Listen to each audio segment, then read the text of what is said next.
4:05 p.m. Eastern. Next up, Arizona Cardinals 2-3, 2-0 on the road at the Seattle Seahawks, 2-3, 1-1 at home at Lumen Field, Seattle, Washington. 72 Fahrenheit, sunny, 5 miles per hour. Very warm on the West Coast right now. Just warm and beautiful weather. It's not rained also in like so long out there. They had like a tiny, unmeasurable amount of rain in like the last 50 days or some shit. So it's gorgeous out there right now. Let's take a look at the line history here for this one. We have the Seahawks opening up plus 2.5 at plus 103. They're now at that plus 2.5 at minus 104. So there's been a 7-cent move towards the Seahawks.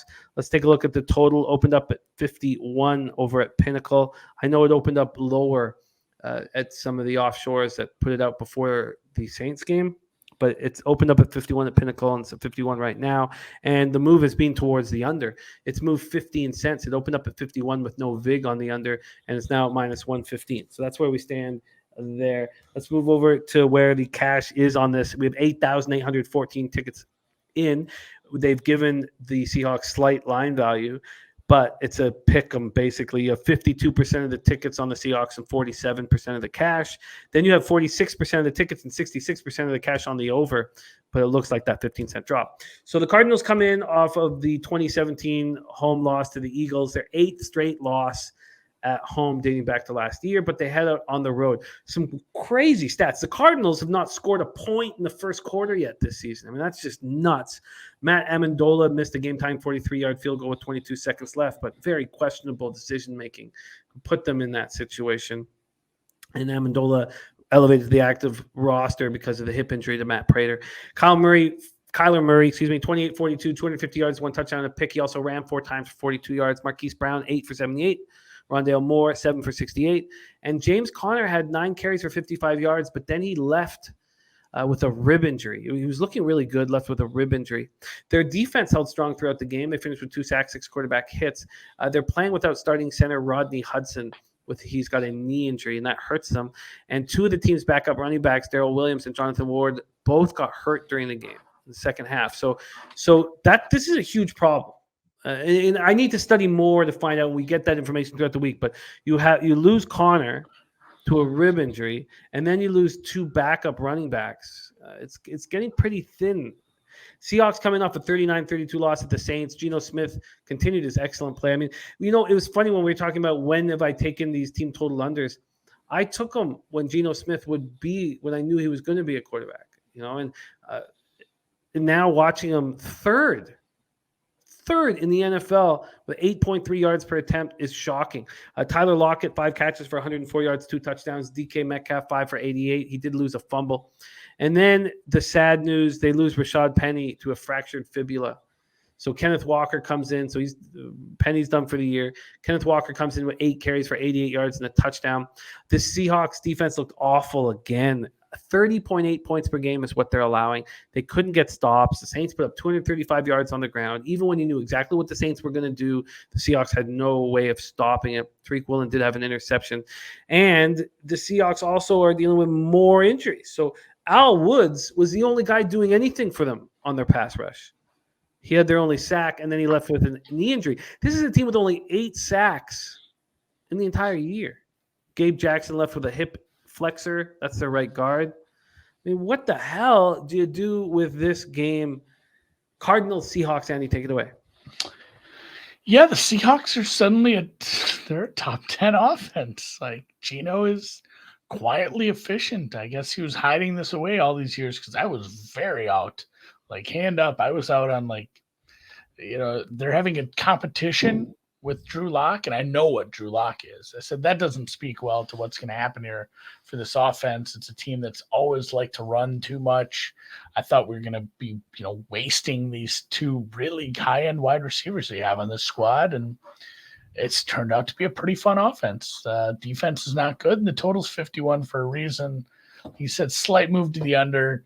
I think this total's probably fine. I'm going to pass on this one and live bet it. Cardinals second half is always something I'm looking at. Kyler has been, like you said, they haven't scored in the first quarter. He's been bad. It's like the opposite of the 49ers, Jimmy. It's like, hey, this is the Cliff Kingsbury scripted shit, and it just doesn't work. Like, he doesn't understand what works with his offense and what works with his what works with his young quarterback. And then we get to the second half and Murray starts checking out of stuff and working out of structure, running, not called runs, and starting to work, roll out. Just like I said, out of structure stuff has worked a lot better. They've looked, kind of good. I don't think it's like Cliff Kingsbury adjustments. It's Kyler Murray adjustments. So I think I'm going to be betting. I hope Seattle looks good in the first half. I think I'm going to be taking Arizona here in the second half.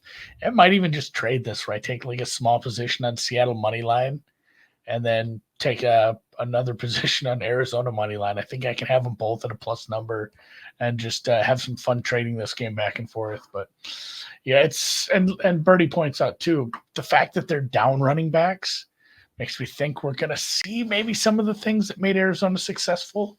So and it might not even be Arizona like against the spread. This might be Arizona, team total over second half, just Arizona to score, because I worry that this blitz heavy defensive scheme is not going to work well against what Seattle's going to be putting up. So lean Seattle, but I'll be trading this and looking for Arizona second half. That's a very, very interesting breakdown, man. Did you have a lean here? No, I wanted just to talk it out. I felt extremely uncomfortable with this spot. I guess what messed me up was the fact that the Seattle 2.5 was a plus money proposition to start, and then it became minus 104. So what were people seeing in Seattle other than a quarterback and two receivers that are kind of locked in? And then, as Birdie's saying, I guess what they were seeing was that Kenneth Walker looked really good.